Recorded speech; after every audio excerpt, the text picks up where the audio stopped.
தீபாவளி பண்டிகை விரைவில் வர இருக்கிறது. அன்று நாம் அனைவரும் விநாயகரை வணங்குகிறோம்.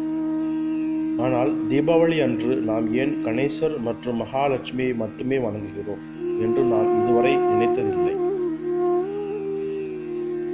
மகாலட்சுமி பற்றி அடுத்த வீடியோவில் பார்ப்போம். ஆனால் தீபாவளி அன்று ஏன் கணேசரை வணங்குகிறோம், அதன் நோக்கம் என்ன, அதற்கான காரணத்தை இங்கே சொல்கிறேன். கணேசருடைய குடும்ப வம்சத்தின் மூலம் இதை நாம் புரிந்து கொள்வோம். நாம் தலைப்பை பற்றி பின்னர் பார்க்கலாம்.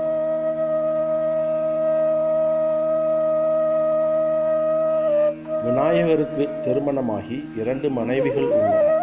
அவர்கள் சித்தி மற்றும் ரித்தி. அவருக்கு 2 மனைவிகளிடமிருந்தும் 2 குழந்தைகள் பிறந்தனர், சுபம் மற்றும் லாபம். புத்தகத்தில் ஸ்வஸ்திகாவை வரையும் போது அதன் பக்கங்களில் நீங்கள் சுபம் மற்றும் லாபம் ஆகியவற்றை எழுதியிருப்பீர்கள். சுபம் மற்றும் லாபம் ஆகிய இருவரும் திருமணம் செய்து கொண்டனர். அவர்களின் மனைவிகள் துஷ்டி மற்றும் புஷ்டி. அவர்கள் விநாயகருக்கு பேரன்களை பெற்றெடுத்தனர். அவர்கள் ஆனந்த் மற்றும் பிரமோத். இப்போது நான் ஏன் இங்குள்ள குடும்ப வம்சத்தை பற்றி பேசுகிறேன்?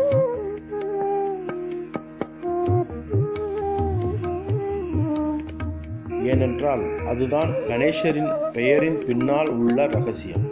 கணேசா என்றால் கணங்களின் தெய்வம் அல்லது தலைவர் என்று பொருள். கணங்களின் ஈஸ்வரர். நீங்கள் ஒரு தலைமை பொறுப்பு ஏற்க விரும்பினால் பின்னர் அதற்கு விநாயகர் தான் உதவியாக இருப்பார். நாம் விநாயகரை வணங்கும் போது அவர் நம் வாழ்க்கையில் இருக்கும் தடைகளை நீக்குகிறார். கணேசரின் குணங்களை நாம் உள்ளீர்க்கும் பொழுது நாம் கணேசரின் 2 மனைவிகளான ரித்தி மற்றும் சித்தி ஆகியோரை கூட்டாளிகளாக பெறுகிறோம்.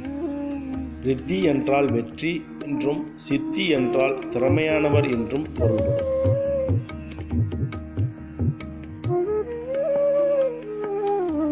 உங்கள் வாழ்க்கையிலிருந்து தடைகளை நீக்கும் போது நீங்கள் திறமையானவராகவும் வெற்றிகரமானவராகவும் ஆகிறீர்கள் என்று அர்த்தமாகிறது. இந்த 3 விஷயங்களை நாம் அடையும் போது 2 புதிய விஷயங்களை பெறுகிறோம். அவை சுபம் மற்றும் லாபம்.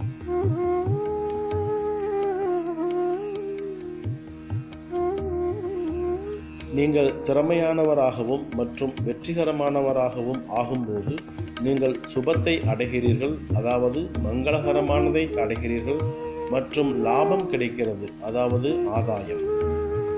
எனவே நீங்கள் சுபத்தையும் மற்றும் லாபத்தையும் அடையும் போது நீங்கள் இன்னும் 2 கூட்டாளிகளை பெறுகிறீர்கள். சுபம் மற்றும் லாபத்தின் மனைவிகளான துஷ்டி மற்றும் புஷ்டி ஆகியோரை. துஷ்டி என்றால் திருப்தி என்று பொருள். நமக்கு லாபம் கிடைக்கும் போது நாம் திருப்தி அடைகிறோம். புஷ்டி என்றால் ஆரோக்கியம் என்று பொருள். அவரே நமக்கு நல்ல ஆரோக்கியத்தை அளிக்கிறார். நல்ல ஆரோக்கியம் இல்லாமல் வெற்றியை பெறுவதில் என்ன அர்த்தம் இருக்கிறது? எனவே புஷ்டி என்றால் மீண்டும் உறுதிப்படுத்துதல் மற்றும் ஆரோக்கியமானவர் என்று பொருள். இப்போது நீங்கள் ஆரோக்கியமாகவும் திருப்தியுடனும் இருக்கிறீர்கள். நீங்கள் இறுதியாக பெறுவது ஆனந்த் மற்றும் பிரமோத். ஆனந்த் என்றால் எப்போதும் ஆனந்தம், பேரின்பம் என்று பொருள். எந்த காரணமும் இல்லாத ஆனந்தம். பிரமோத் என்றால் மகிழ்ச்சி என்று பொருள். நாம் மகிழ்ச்சியாகி விடுகிறோம். இதெல்லாம் கணேசருடன் எவ்வாறு தொடர்பு படுத்தப்படுகிறது? எனவே நீங்கள் தடைகள் மற்றும் சிக்கல்களை உங்கள் வாழ்விலிருந்து நீக்க கற்றுக்கொள்ளும் போது நீங்கள் திறமையானவராகவும் வெற்றிகரமானவராகவும் ஆகிறீர்கள். நீங்கள் திறமையாகவும் வெற்றிகரமாகவும் இருக்கும்போது நீங்கள் ரித்தியையும் சித்தியையும் அடைவீர்கள். அதில் நீங்கள் சுபத்தையும் மற்றும் லாபத்தையும் காணலாம். உங்கள் வாழ்க்கையில் நல்லது எல்லாம் நடக்கத் தொடங்குகிறது. நீங்கள் லாபம் பெற ஆரம்பிக்கிறீர்கள். இது நடக்கும்போது நீங்கள் திருப்தி அடைவதுடன் ஆரோக்கியமாகி விடுகிறீர்கள். இதெல்லாம் நடந்ததும் நீங்கள் எந்த காரணமும் இல்லாமல் கூட மகிழ்ச்சியாக இருப்பீர்கள். எப்போதும் ஆனந்தமாகவும் மகிழ்ச்சியாகவும் இருப்பீர்கள். ஆகவே கணேசர் ஏன் வணங்கப்படுகிறார் என்பது இப்போது உங்களுக்கு புரிந்திருக்கும் என்று நம்புகிறேன். தீபாவளி பண்டிகைக்கு உங்களுக்கு மிகவும் மகிழ்ச்சியான மற்றும் வளமான தீபாவளி வாழ்த்துக்களை தெரிவித்துக் கொள்கிறேன்.